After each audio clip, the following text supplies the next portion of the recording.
So here we've got a little 8x8 wood cradle panel. I've already toned it with some more gesso and some, could have been quinacridone red at one point just to give a nice warm tone underneath. And I've also taped the sides on this guy because I do want to keep the wood clean on the outside this time. If I will choose to paint it later, that's fine, but I'd give myself options. And because I do want to create multiples in this tiny little series, I'm going to put these a little aside with me. I've got some tools out. Big old painting knife to get stuff on there. You tell a painting knife when it's got that offset right here as compared to a palette knife, which is all flat. I'm probably getting that backwards. You tell me. Charcoal pencil, I actually prefer these because they don't snap as much, keeps your hands cleaner. As you can tell, I really care about keeping a tidy location for art, so whatever pencil. And then a couple of these guys, I might grab some more shapes. I love bristle brushes and flats that are the nylon. These will give you nice sharp, crisp edges. These will give you some bristly ones. Lay more texture down. I've got palette knives for that. I do have other knives, painting knives here and there that I might use as well. And my spray bottle, which is mostly for the palette and the cat who likes to chew on things across the room and make a ruckus, or me if it gets really hot. But today I want to work on a little beach scene. I've got a place I think that wants some beach scenes even though it's fall. Either way, it's good stuff to have. I do lakes for shows. They're pretty. Who cares? It's lake. It's fun. So right now this image is from my head, although I've worked from a lot of reference images before. I'm going to do a nice high horizon line like that. And some of this is going to be covered up with some distant trees, but I'm going to give each one of these a high horizon line as well.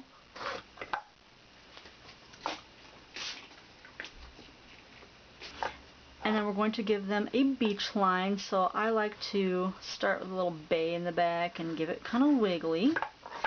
What I'm avoiding doing is ending the beach right in the corner, and I can even demonstrate kind of why.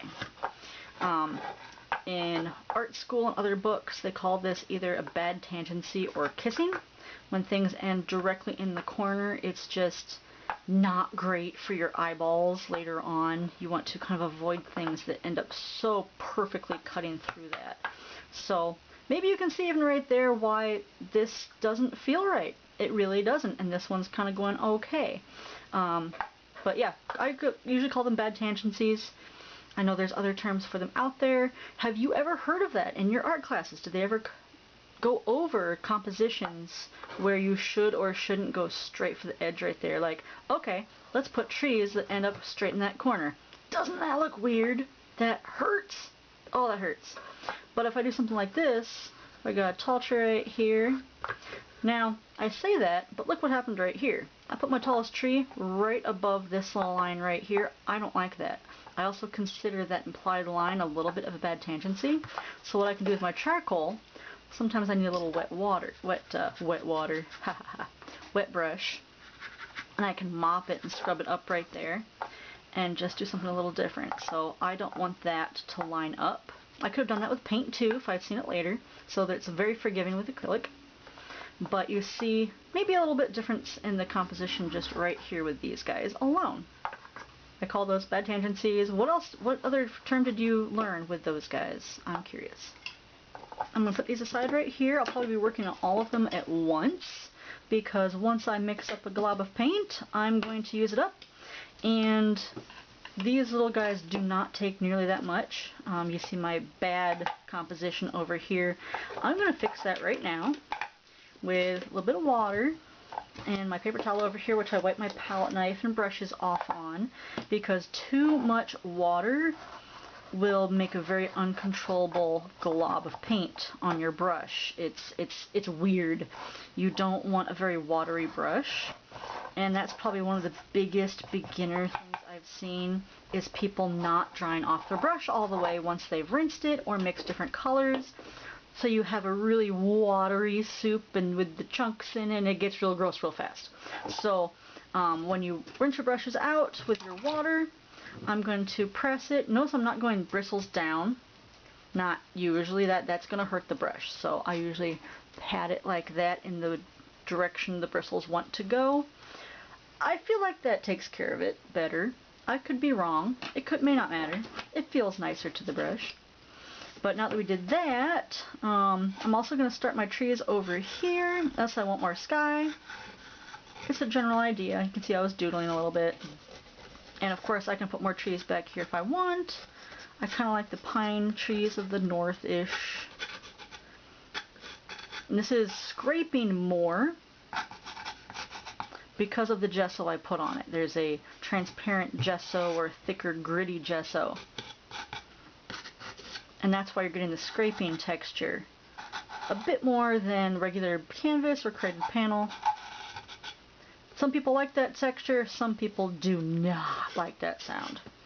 And then I'm going to give it a little bit of a bay.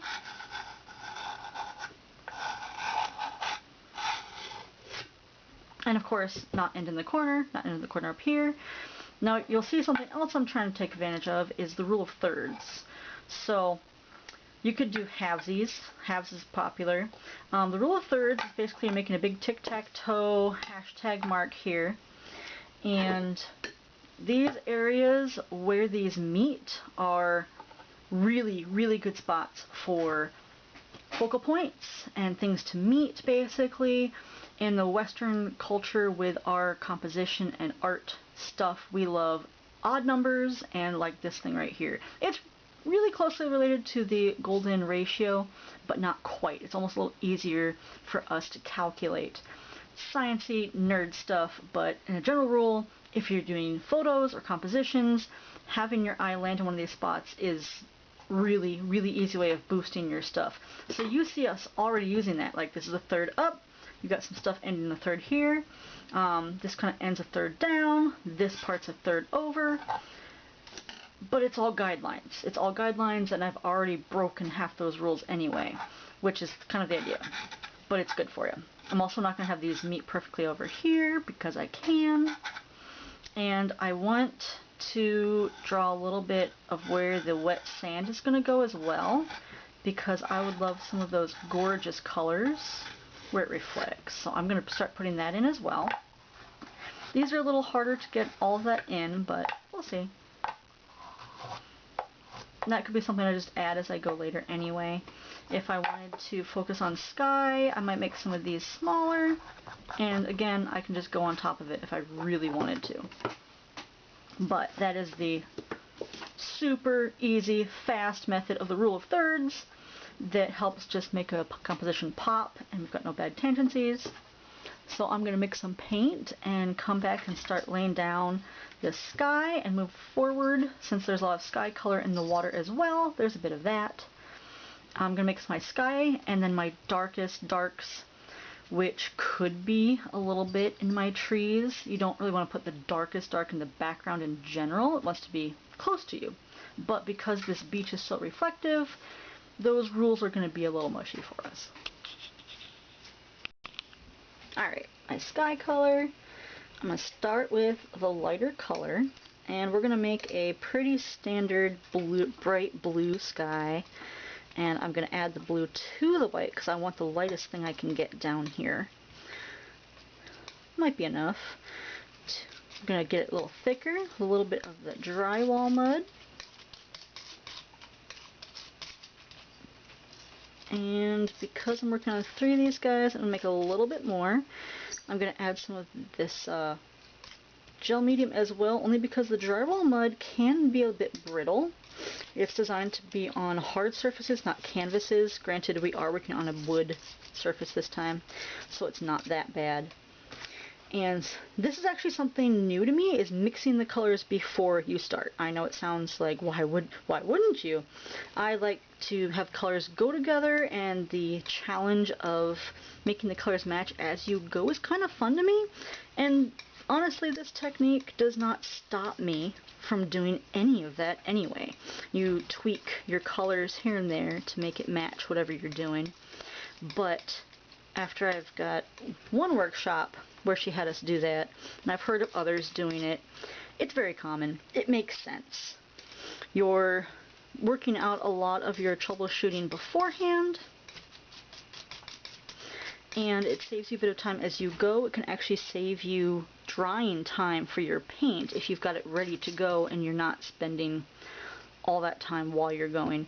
You can control your values a little bit better when you do this, which I also want to learn a bit more of a challenge on, and I need to learn more of that and learn to control it, because there's a difference between adding enough value. This is cerulean blue right here, by the way. I'm getting a little bit darker as we go. Lighter, darker, different kinds. Might add some purple to this too. Anyway, there's a difference between having the correct amount of values, like getting all the way dark, all the way light.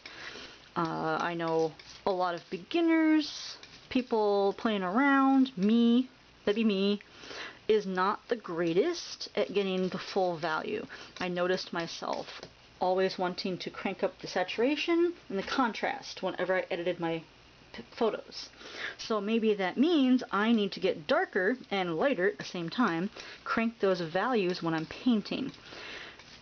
And this can help me control that. That's a pretty common thing you see with newbie artists. I've been doing it for a while, but I need to pay attention.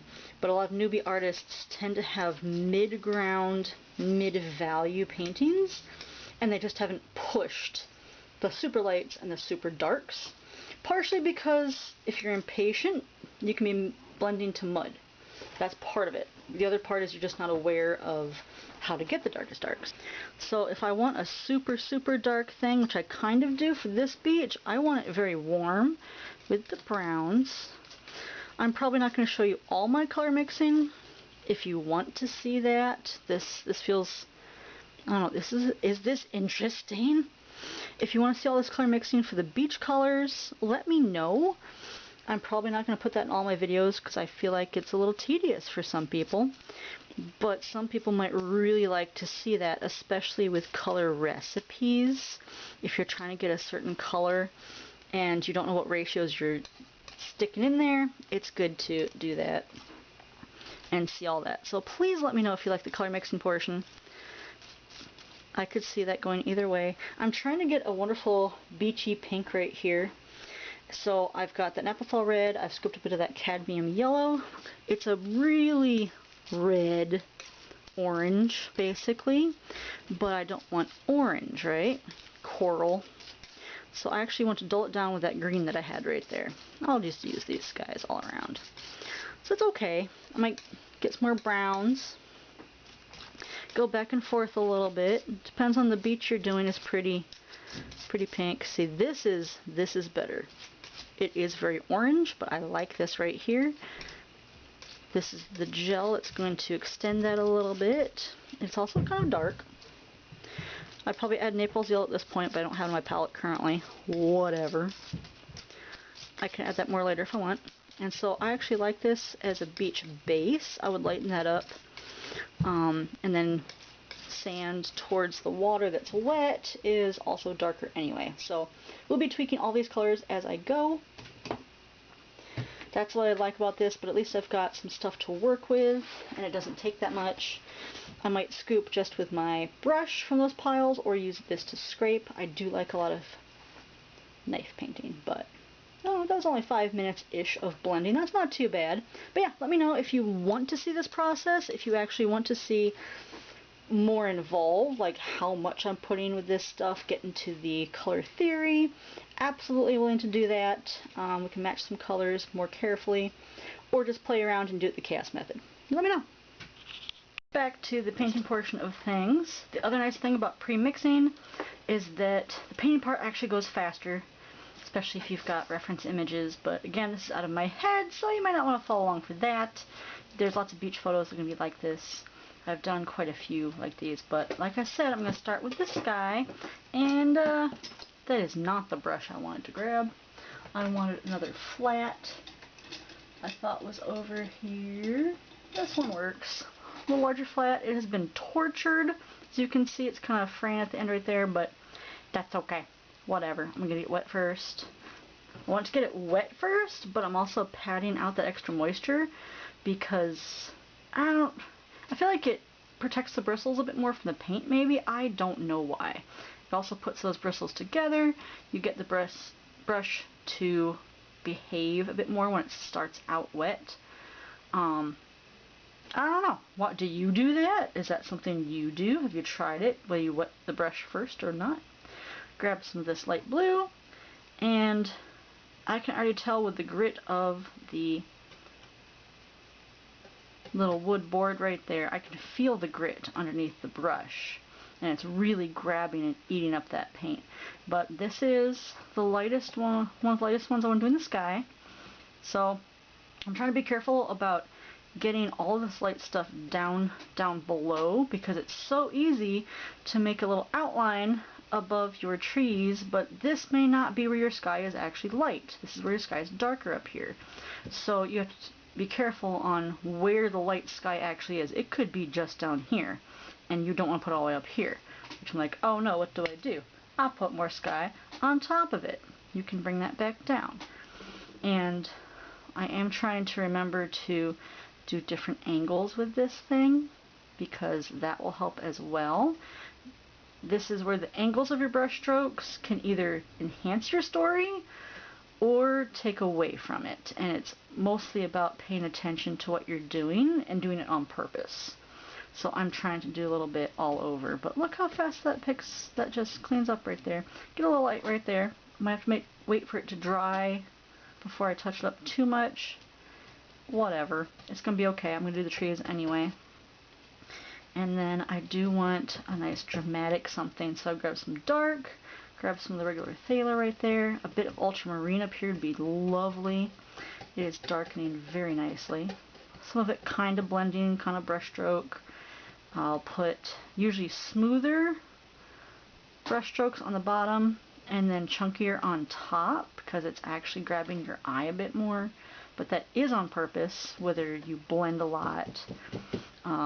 The chunky texture creates a higher contrast, like actually visually in the real world. So having that can actually force perspective, like both in your actual image, but the way people read your paint. And I could be making stuff up. You can disagree with me. I'd love to know if you think that's even a thing. Like, seriously. I love this blue happening right here. Which blue is that? It's almost really dark right there. But I kind of like that drama. We'll see if it works with the rest of the image. Again, you can work all that stuff out with value studies beforehand, or your reference image to see if it's really that dark. But right now, I like that contrast right there. It also feels like one color blue right now, which I might change up a little bit with some purples or even green, like either direction. So this is adding a little bit of that purple right there, which I like. You get more of an ultramarine-esque, and this might be even better to go over afterwards anyway.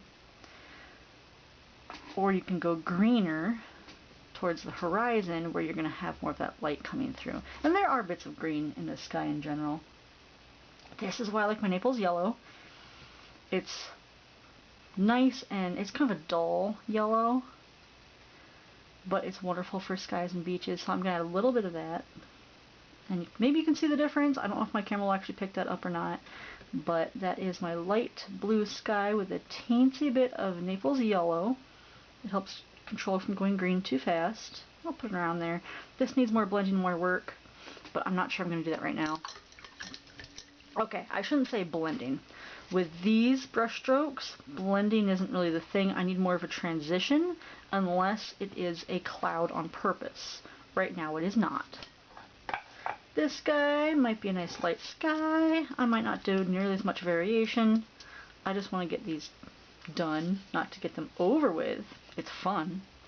Another reason you work on multiple sizes, whether at once or in series. Sorry. Another reason to work on multiple sizes at once or in series is because you can play with different color schemes.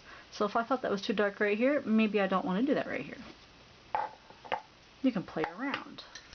You're risking less time and material by playing with different sizes, and you're making different price points for your collectors. So minis are great for that as you practice larger and larger and larger. Here's a Naples yellow sky. That's a pretty dark Naples yellow for that brand. I think it's Liquitex Heavy Body. It's one of the colors where brands will go all over the place. Cobalt blue is one of them. Naples yellow. There's some reds, but it's one of the particularly notoriously tricky colors that you might get a completely different kind with different brands. But I love me some Naples yellow. So let's try yellow sky. This one's different colors. They're all different color skies. So that's the nice part about working all at once. You can make 3 of the same, or you can change it up. And then I might not even like this one for a larger piece. It'll be good either way, but I might fall in love with one of these more and then invest more time making a larger one based off of one of these little guys. And you also have to be careful with sky color here and there, because your water needs to make sure your sky color matches. You know, you get reflections. You're going to play around with that. It's going to impact the rest of your landscape. But you've got different colors going on right here. I've got a 3-bucket brush washing system. I might show you that sometime if you're interested. It's kind of like mop water. You got one for dirty rinsing, and then one to pick up clean water or make sure your brush is really clean. And then I will tap out some of that super soaked brush right here. So most of this is for wiping out excess paint, but also just the water. It just gets wet from that. Next, I think I want to do a bit of that background right here. I typically work back to forward, although especially with this sky color, you don't always have to, because you want some of that same sky color, and if you've got it mixed and ready to go, I don't see too much of a problem with that. I tend to do a bit of back and forths anyway. My brush is hitting my stand, so I apologize. I will figure another way for that sometime.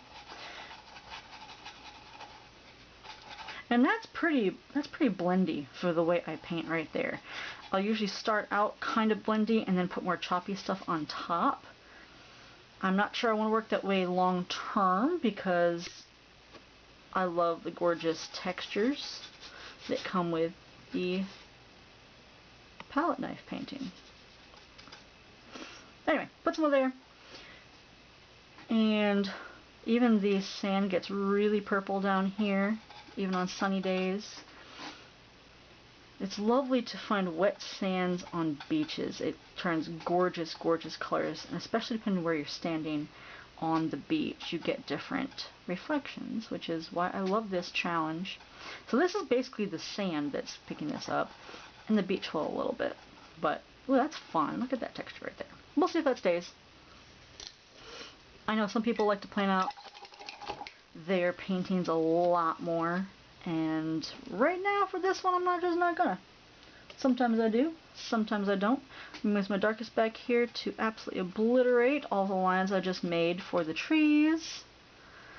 This is one of my darkest darks right now, just to give them something to sit on. Vertical things are also darker than horizontal things, so I'm doing that.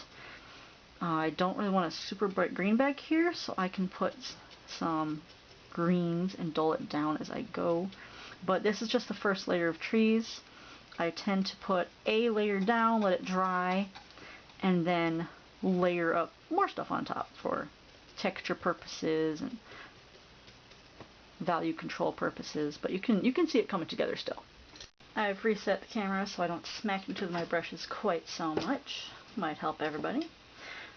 Camera cut out when I put these little guys down right here with the tree line, but honestly, not a big deal. And I was going to go over those anyway. It was the same color I'd used over here, just tweaked around a little bit, but not really, not something anything too special that you can't catch up on. So I'm going to add some more now that some of it's dried. Again, if this is the problem, if your brush is too wet, your paint isn't going to go down. You're just going to make a big muddy little smear right there instead of actually paint anything. So this is where drying off that brush a little bit when you've just rinsed it is going to help you a lot. So I like the smoky feeling that this is getting in the back right here.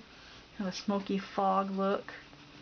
And it's kind of an up north stormy feeling. You've got a nice bright morning and a super hot day. So all of these little changes in the colors we're picking are doing that right there. So yeah, this is almost already dry. That's how long I took a little bit of break to rearrange some things. While it's still mostly real time and painting right now, I might take a break to rearrange the camera, get a drink, shoo the cat out. Unfortunately, they're not quite fit for helping with the painting right now, but this is where I'm kind of bridging that gap because I thought it was too contrasty right there, unless you want it to be a cloud, in which case you're going to paint clouds, not whatever the heck I was doing. So it's all about choices and making choices on purpose, whether that's letting it do what it wants on purpose, because even letting it be the way it is a choice, just making the choice. It's probably one of the other big things of art. There's so many choices you can make, and it hurts so much. Alright, here's another composition thing I want to point out that I did accidentally. All of these trees right here are exactly the same width and the same width apart. I hate that so much. We don't want that. We want different sizes. And that's pretty easy to fix as well. So some of these we're going to get rid of. Some of them we're going to put back in, but we don't want to see that kind of symmetry unless you do it on purpose. What I love to tell students and myself is that if you do something once not on purpose, it's a mistake.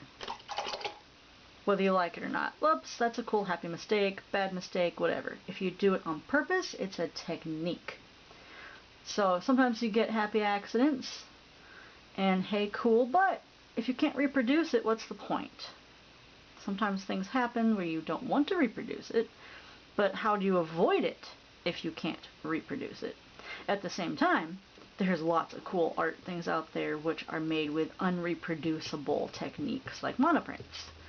The whole thing is built off not being able to make that one thing ever again, which is kind of cool. It's like a one-time fingerprint. Anyway, I might poke around that later. I really like this moody lighting up here. But like I said, that got cut off before, I want to get to that water. And I might even get into my painting knife for this part. So, swishing. I don't want to leave the acrylic paint on my brush while I'm doing the next part because it's long enough to get it kind of cruddy. That's how you get all this paint in the ferrule right here. That's this middle part. The closer the paint you get down there, the less healthy it is for your brush long term. And that goes for any brush. So I'm going to start kind of darker back here. That's how I like it. Get some of the darker mixes I have right here and load the back of my painting knife. And I'm just going to get her on there. I have to get a little creative near the edges because of how this is angled. And you've got this cool perspective thing where you're working where like it's flat towards you back here, but the waves themselves are going to start to follow the shoreline a little bit. So you've got a perspective of things far too close, but you have to keep in mind the waves and some of the other things are going to be following the shoreline. So it's almost a horizontal thing with this beach rather than this way. So some of these colors of the wet sand need to follow the shoreline. Or how deep the water is over there, that might be part of it. But the reflections follow you. The reflections follow you. In one of the workshops I was attending online, they were talking about how reflections are relative to the viewer, shadows are relative to the light source.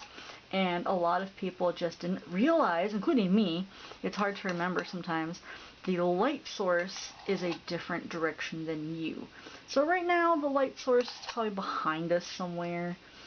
Could be a nice overcast day out there. I'm kind of messing around with the colors on here. Nothing too horribly accurate, but I'm having fun. I am going to get lighter close to us, but could be an overcast day like right here. This one, the sun's probably behind you, like behind the trees. This one, the sun could just not be that direction, off over here, under there. I don't usually have the sun in the pictures. I'm not really sure the last time I've really seen anybody having the sun in their pictures, which is kind of interesting. Do you like to do that? Do you like to put the sun in your pictures and have that bright thing. I do really enjoy backlit landscapes. You get that golden glow on the edges of trees and plants. So having backlit is one thing, but I may not have the actual sun back there. See, I'm playing around with some teals in here. So my color choices, nice and dark, nice deep water, sometimes reflections. We'll work on that, fine. Get some water down there. It's going to be a lovely Lake Michigan type of deep water. You could do kind of a duller green, honestly, because it is plant water. There is some plants in there. It's got all sorts of moods, honestly. And then towards me, not only is it going to pick up some of the warmness of the rusty rocks underneath or more plant life, it'll have some sun popping through it. So I'll usually include a little bit more greener closer to me, lighter greener, a dull light green. You can even put some really weird olivey oranges sometimes. But that's why I have some dull light greens closer to me. This is also where you're going to get more of the water breaks closest up to us right here. But you've also got that wet sand. I find that purples are a wonderfully reflective light of, like, I think it's the sky. Maybe you get that warm of the sand underneath it. But this ultramarine type purple has been lovely for that really shallow reflection of the sky. This one is too dark right now. I know that. I can go back and fix. I prefer an ultramarine for that, which I'm not sure I have on my palette, but I've got purples, which count. Ultramarine is incredibly purple blue. It's one of my favorite blues, but isn't always the best for beachy landscapes. I tend to dull down my beachy landscapes for Michigan anyway. But lots of choppiness going on here. I'm trying not to stay away from the edge. It's called anticipating the edge is another rookie thing that shows up if you're not doing it on purpose. You'll have this just extra frame that you put around it and you won't complete things near the edge. Just watch out for that. I read somewhere also that changing up your brush strokes will give you some more depth with this. So you actually have tiny brush strokes back here to pick up the reflections in the water. So you can have some smaller brush strokes. Large bodies of water might be a big smooth shape, but it gets pretty small back here, especially going on right here. So teeny tinies. And then up here is where it kind of blends together. And you've got larger connected shapes. Now, I'm not sure, all wet. I'm not sure this particular palette knife combination is going to be the best for getting that. So, it's all forgiving. Isn't that the nice part? So, like a connected shape. I'm going to have the greens kind of waffle together right there. You've got basically waves that are connecting. There's videos to show you how the waves connect. Ooh, I like that. And then like right here, I don't like that green. I don't want that green to get that close. So that part right here is where we're getting into the wet sand that pokes through underneath waves. That's what I like my Naples yellow for. It's usually a pretty burnt sienna pink color under there. Depends on your sand, of course, absolutely. But wet sand is darker than dry sand. And I'm probably going to go back and forth with this color to get it right, because I didn't prepare enough in the beginning of my painting. That's really what it comes down to. I could have figured out exactly what that color was, I just didn't. And then you pay for it in time, troubleshooting, and wrong colors. And there's worse things. So that sand color that we mixed up beforehand, show the difference right here. Wet sand and dry sand. I think I'd actually have this one more pink, and even the sand a bit brighter. But right now, it's all good. I just want to get it down there. Start it rather flat, although I do love that pink poking through. I'm leaving some of the pink there. We'll see what stays. I love techniques where more and more of the underpainting stay behind it, but because I do so much troubleshooting, in the painting, not beforehand, I sacrifice a lot of that. And yeah, so I brightened up some of that right here. I'll play around with that. See how fast that's going? Once you prepare for that, it does a lot faster. This would even go faster if I prepared the correct color. But sometimes I like to troubleshoot as I go anyway. And then back here, I'm going to stick something nice and bright, maybe orangey, because you're not working with wet sand back there. Here's, what's this color? It's kind of a greenish. Not much wet sand. It's kind of just the ground back there. Could be dunes. I don't know. Trees, grass. It's really, unless it's the main character that you want, it's not that important. We're not going to pay attention to that. We're just going to scrape that away and figure it later. And keep going down the beach a little bit. Nice big knife strokes right there. But I do want to get up in here. And this is the secret with these palette knives. You've got to get your paint loaded on the tip or somewhere where it's controllable, so you can really get it in there and get smaller fine lines like that. That's better, because it is going to go out there. But this I'm going to lighten up later, this kind of thing. You'll notice some of these waves are coming towards us and not following the shoreline as much, like I said. So what I can do is take some of my greens and wiggle that along. And I can only do this because it is still wet. If it wasn't still wet, you'd probably have to just make this really, really thick and get her in there, because it's acrylic. You'd have to lay it on top and really get nice thick paint onto it, because you can't move it. It is acrylic. Isn't it kind of funny? You can scrape some of that out. But this far back, I'm not sure I really want some of that. It's going to blend in from the angle you'd be viewing anyway.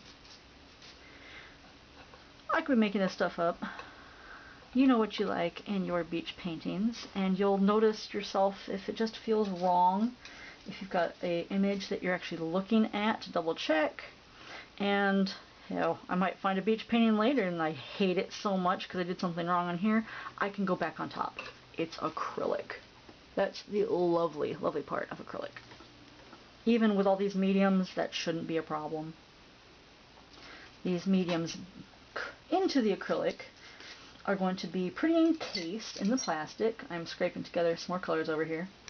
Pretty encased in the plastic that you've got. One class I took said that you can basically embed almost anything into acrylic that isn't sugary or actual soup. So if you had Fruit Loops and cereal that you wanted to put into your painting, there's so much sugar that it would rot from the inside out. So even if you encase it, it's going to disagree with itself over time and wear down.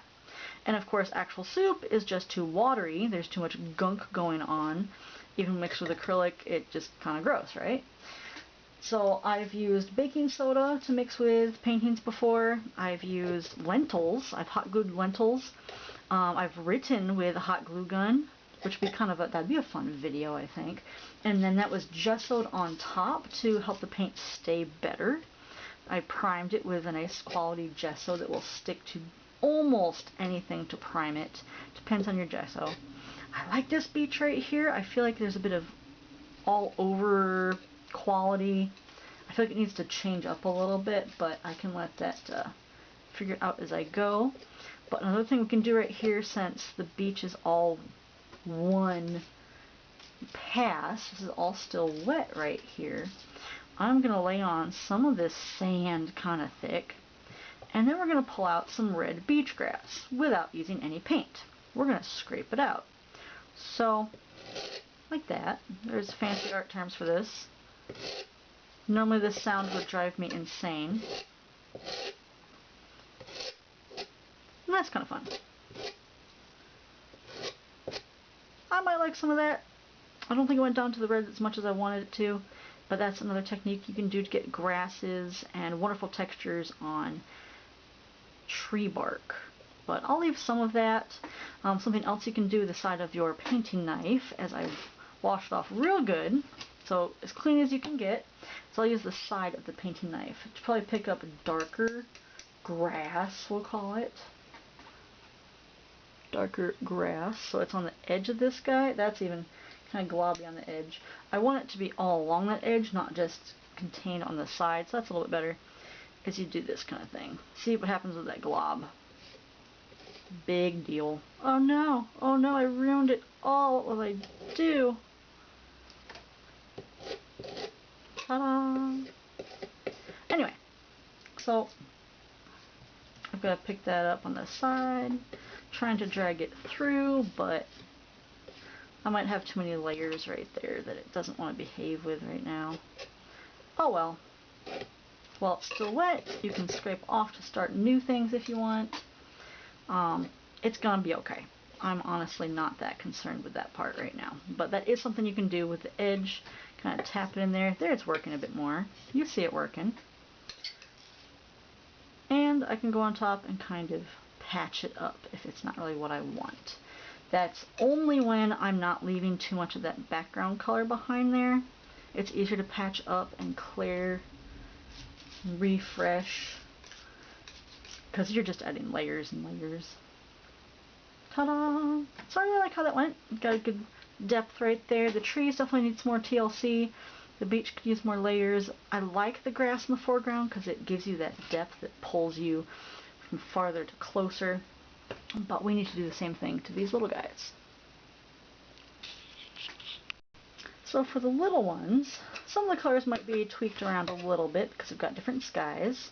They're basically all dry now with the time we've spent on the other one.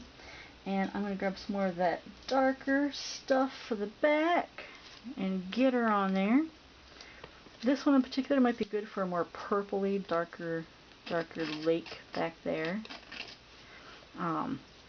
Nice contrasty. Oh look, that landed perfectly. We'll see. Got more of that dark blues. It's amazing how many lakes, even inland lakes, can get wonderfully cobalt colors or be absolutely turquoise. Absolutely turquoise. I believe Torch Lake in Michigan is known for being pretty light on the turquoise level. And then Lake Michigan has all of her moods. The pastels are really fun. So we'll get some green in the front. And this is much less controlled, honestly. Far less controlled. They're minis. You do see them more close up, so you could get really fancy close up with these, but the idea is to have fun, play around with color combinations, and create great fun. You may not be making these for products at all. I do. I don't really keep too many of these, other than some that I might make as magnets. And I am turning it upside down here and there just because I know I'm right-handed with my knife here. And I want to have the best control over where this is going with my knife. So pick it up, turn it around. That is trickier with larger paintings, obviously. There's cool easels you can get that will actually rotate, but not quite the same way, obviously. You gotta have to work with it. But with this, it's kind of nifty. You can just go all different angles. Don't feel yourself stuck to a certain angle if it's not working for you to approach your art. And that's also another really fun trick when you're drawing and practicing drawing, is to flip your reference image upside down. Paint the whole thing, draw it upside down.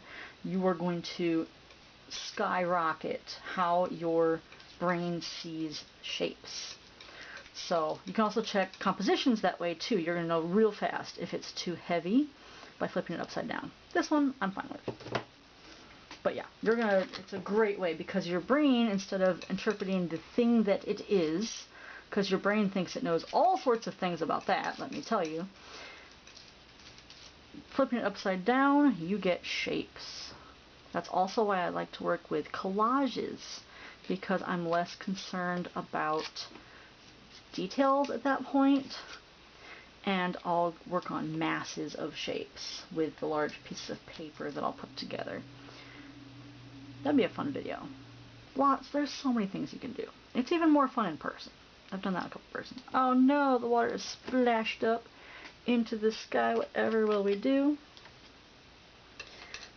We'll just put some more sky on top of there and Well, that ruined it even more. We'll let it dry. Scrape off what we can, let it dry, and just put more sky on top. Big deal. Oh no, whatever. It's acrylic. With oil, I feel like one of the biggest troubleshootings you can do is scraping it off and out. With acrylic, scrape it off and then let it dry. Don't try to fix it immediately or you're going to get mud. If you really are working on getting those pinks and backgrounds to poke through, you're probably going to have to repaint it pink, re-prime it a little bit, or add that on top. But because I'm just putting that sky on top, I'm just going to let it dry and it's going to be fine. So if you're working with layers, you will have to start with layer 1, which can mess up your system a little bit, depending on what you're doing. But with acrylic, let it dry, then fix it, or else you will get mud. And it's not that bad. That's getting towards that corner a little bit. Didn't like that. But it's easy to fix too, right? And I would like it brighter over on this side. But you see where we're going. Easy enough. I need to get this out of the way so I don't get globs all over it. I don't really like getting this yellow on my hands, but I'll be washing my hands very soon afterwards. So gloves are kind of nifty that way. And my paper towel's getting filled up with these colors. Alright, time to spritz my palette. It's over on my right now because I'm right-handed. I'll put it on my left sometimes too when I'm working on bigger paintings. I prefer it on my right, but sometimes the lighting is more important than where my palette goes, so I'll give that priority, especially for my larger paintings. I've probably got 3 lamps in here, and it still doesn't feel bright enough. What does that mean? Am I going blind? Are they just really bad lamps? I mean, that could seriously be a thing. Ooh, I like that pink poking through right there. That actually works well with the theme of that wet sand right there. But a burnt sienna would be raw sienna, burnt sienna, raw umber, all those browns, those lovely deep rich browns.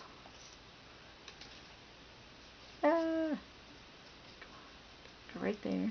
Definitely painting around the edges of those. It's so easy to do with that little palette knife. Little painting palette knife. Although painting on the edges of larger things can really take up a lot of square inch painting. So you'd be surprised. Let's say I've got a 6-inch painting and it's got a 1.5 inch edge. It's like 1.5 inch deep, right? So 6 inches, 1.5 times 4. That's a lot. It's a lot. It's almost as much square inch as the actual painting itself. So when people don't want to paint around the edges, it's because that painting probably should be more expensive when you paint around the edges. It's a lot more painting to do. I think it looks cool. I think you can always cover it up if you want, even though it's more irreversible. It just takes more work to figure that out. It's okay.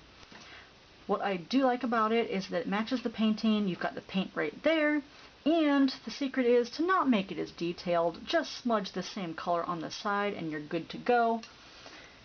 And if that makes you queasy, let me know why. Why do you want to do the details all the way around? The main character of your stuff is in your painting, not necessarily on the edge unless you're signing it. But just having a smudge, boop, like that, of your color on the outside saves you time. You're still painting on the outside, just getting her done. I want to experiment with doing black on the outside, which helps it stand off of walls, especially in galleries and shows. It stands up off of my display a bit better, which looks really snazzy. But what's the point of the shows is to sell it to customers who have it on their wall. I'm torn. Do I make it look nicer in my show? Or do I make it so that it's going to look nicer in their house, whatever they want to do to it? Choices, choices. Oh, I like that one. That one might be done. Change. Oh, good job. Change this up a little bit, but I really like where that one's going right there. We'll see. This guy, I want this lighter down here. This one I think is going to be nice with very pink sand because you've got that early morning warmth. So same color mixtures going on here, changed up a little bit, and we've got 3 different moods of the lake. It's harder to pick these up when the edges are just done, but I do like this pink right here with that morning glow. And I've got to make sure, see, I've gotten too close to the edge right there with that water, but it's easy to fix. Scrape. Scrape that on there. So at this point, these little paintings are basically done. I did not actually go back over them after they were dry because I had a show to do, and I just packaged them as is, and they looked perfectly fine. They were adorable. That's the fun part with art, is that people don't know if you're all done with them sometimes. That's my secret. So these turned out adorably. I think one of them already sold. The nice part about acrylic is that you can go back on top, even if you've packaged it. You can open it back up, stick more on there if you're still not happy with it. But I am perfectly fine with these little guys finding good homes as is. So that's it. Thanks so much for watching, guys. Hope this helped with composition stuff and doing small paintings. Thanks for joining me.